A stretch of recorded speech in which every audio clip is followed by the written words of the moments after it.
भागवत महापुराण। अभी तक चतुर्थ स्कंद के 16वें अध्याय में हमने जाना कि राजा वेन की बुझाऊ के मंथन के पश्चात राजा पृथु और उनकी पत्नी अर्ची की उत्पत्ति होती है और वंदी जनों द्वारा महाराज पृथु की स्तुति की जाती है। आज हम जानेंगे 17वां अध्याय, महाराज पृथु का पृथ्वी पर कुपित होना और पृथ्वी के द्वारा उनकी स्तुति करना। श्री मैत्री जी कहते हैं, इस प्रकार जब वंदी जन ने महाराज पृथु के गुण और कर्मों का बखान करके उनकी प्रशंसा की, तब उन्होंने भी उनकी बड़ाई करके उन्हें मनचाही वस्तु देकर संतुष्ट किया। उन्होंने ब्राह्मण आदि चारों वर्णों, सेवकों, मंत्रियों, पुरोहितों, पूर्ववासियों, देशवासियों, भिन्न भिन्न व्यवसायियों तथा अन्य अन्य आज्ञा अनुवर्तियों का भी सत्कार किया। विदुर जी ने पूछा, ब्राह्मण, पृथ्वी तो अनेक रूप धारण कर सकती है, उसने गौ का रूप ही क्यों धारण किया? जब महाराज पृथु उसे दुहा तब बछड़ा कौन बना और दुहने का पात्र क्या हुआ? पृथ्वी देवी तो पहले स्वभाव से ही ऊंची नीची थी, उसे उन्होंने समतल किस प्रकार किया? इंद्र उनके यज्ञ संबंधी घोड़े को क्यों हर लगाए? ब्रह्म ज्ञानियों में श्रेष्ठ भगवान सनत कुमार जी से ज्ञान और विज्ञान प्राप्त करके वे राजऋषि किस गति को प्राप्त हुए? पृथु रूप से सर्वेश्वर भगवान श्री कृष्ण ने अवतार ग्रहण किया है। अतः पुण्य कीर्ति श्री हरि के उस पृथु अवतार से संबंध रखने वाले जो और भी पवित्र चरित्र हों, वे सभी आप मुझसे कहिए। मैं आपका और श्री कृष्ण चंद्र का बड़ा अनुरक्त भक्त हूँ। श्री सूत जी कहते हैं, जब विदुर जी ने भगवान वासुदेव की कथा कहने के लिए इस प्रकार प्रेरणा की, तब मैत्रेय जी से प्रसन्नचित्त से उनकी प्रशंसा करते हुए कहने लगे। श्री मैत्रेय जी ने कहा, विदुर जी, ब्राह्मणों ने महाराज पृथु का राज्य अभिषेक करके उन्हें प्रजा का रक्षक उद्घोषित किया। इन दिनों पृथ्वी अन्नहीन हो गई थी, इसलिए भूख के कारण प्रजाजनों के शरीर सूख कर कांटे हो गए थे। उन्होंने अपने स्वामी पृथु से आकर कहा, राजन, जिस प्रकार कोटर में सुलगती हुई आग से पेड़ जल जाता है, उसी प्रकार हम पेट की भीषण ज्वाला से जले जा रहे हैं। आप शरणागतों की रक्षा करने वाले हैं, हमारे अन्नदाता प्रभु बनाए गए हैं, इसलिए हम आपकी शरण में आए हैं।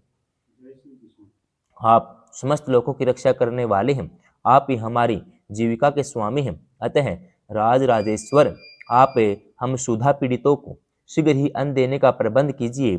ऐसा न हो कि अन्न मिलने से पहले ही हमारा अंत हो जाए। श्री मैत्रेय जी कहते हैं, कुरुवर, प्रजा का करुण क्रंदन सुनकर महाराज पृथु बहुत देर तक विचार करते रहे। अंत में उन्हें अन्न अभाव का कारण मालूम हो गया। पृथ्वी ने स्वयं ही अन्न व औषध आदि को अपने भीतर छिपा लिया है। अपनी बुद्धि से इस बात का निश्चय करके उन्होंने अपना धनुष उठाया और त्रिपुर विनाशक भगवान शंकर के समान अत्यंत क्रोधित हो पृथ्वी को लक्ष्य करके बाण चढ़ाया। उन्हें शस्त्र उठाए देख पृथ्वी कांप उठी और जिस प्रकार व्याध के पीछा करने पर हरिणी भागती है, वह उसी प्रकार डरकर गौ का रूप धारण करके भागने लगी। यह देखकर महाराज पृथु की आंखें क्रोध से लाल हो गई। वे जहां जहां पृथ्वी गई वहां वहां धनुष पर बाण चढ़ाए वे उसके पीछे लगे रहे। दिशा विदिशा, स्वर्ग, पृथ्वी और अंतरिक्ष में जहां जहां भी वह दौड़कर जाती, वहीं उसे महाराज पृथु हथियार उठाए अपने पीछे दिखाई देते। जिस प्रकार मनुष्य को मृत्यु से कोई नहीं बचा सकता, उसी प्रकार उसे त्रिलोकी में वेन पुत्र पृथु से बचाने वाला कोई भी न मिला। तब वह अत्यंत भयभीत होकर दुखित चित्त से पीछे की ओर लौटी और महाभाग पृथु जी से कहने लगी, धर्म के तत्वों को जानने वाले शरणागत वत्सल राजन, आप तो सभी प्राणियों की रक्षा करने में तत्पर हैं, आप मेरी भी रक्षा कीजिए। मैं अत्यंत दीन व निरपराध हूँ, आप मुझे क्यों मारना चाहते हैं? इसके सिवा आप तो धर्मज्ञ माने जाते हैं, फिर मुझ स्त्री का वध आप कैसे करेंगे? स्त्रियां कोई अपराध करें तो साधारण जीव भी उन पर हाथ नहीं उठाते, फिर आप जैसे करुणामय दीन वत्सल तो ऐसा कर ही कैसे सकते हैं? मैं तो एक सुदृढ़ नौका के समान हूँ, सारा जगत मेरे ही आधार पर स्थित है, मुझे तोड़कर आप अपने को और अपनी प्रजा को जल के ऊपर कैसे रखेंगे? महाराज पृथु ने कहा, पृथ्वी, तुम मेरी आज्ञा का उल्लंघन करने वाली है। तू यज्ञ में देवता रूप से भाग तो लेती है, किंतु उसे बदले में हमें अन्न नहीं देती, इसलिए आज मैं तुम्हें मार डालूंगा। तू जो प्रतिदिन हरी हरी घास खा जाती है, अपने थन का दूध नहीं देती, ऐसी दुष्टता करने पर तुझे दंड देना अनुचित नहीं कहा जा सकता। तू नासमद है, तूने पूर्व काल में ब्रह्मा जी के उत्पन्न किए हुए अन्न आदि बीजों को अपने में लीन कर लिया है। अब मेरी भी परवाह न करके उन्हें अपने गर्भ से निकालती नहीं। अब मैं अपने बाणों से तुझे छिन्न भिन्न कर तेरे मेदे से उन सुधातुर और दीन प्रजाजनों का करुण क्रंदन शांत करूंगा। जो दुष्ट अपना ही पोषण करने वाला अन्य प्राणियों के प्रति निर्दयी हो, वह पुरुष, स्त्री अथवा नपुंसक कोई भी हो, उसका मारना राजाओं के लिए न मारने के ही समान है। तू बड़ी गर्वीली मद उन्मत्ता है। इस समय माया से ही यह गौ का रूप बनाए हुए है।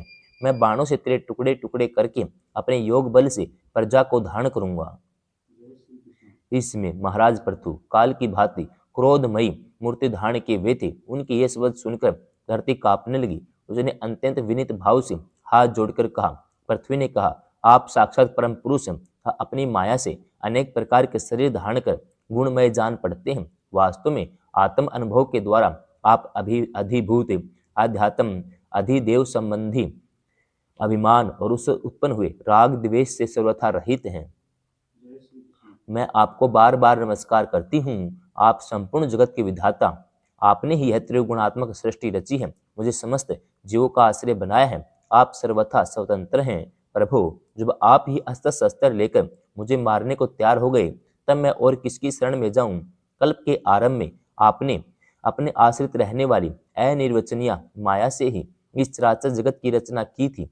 उस माया के द्वारा ही आप इसका पालन करने के लिए तैयार हुए।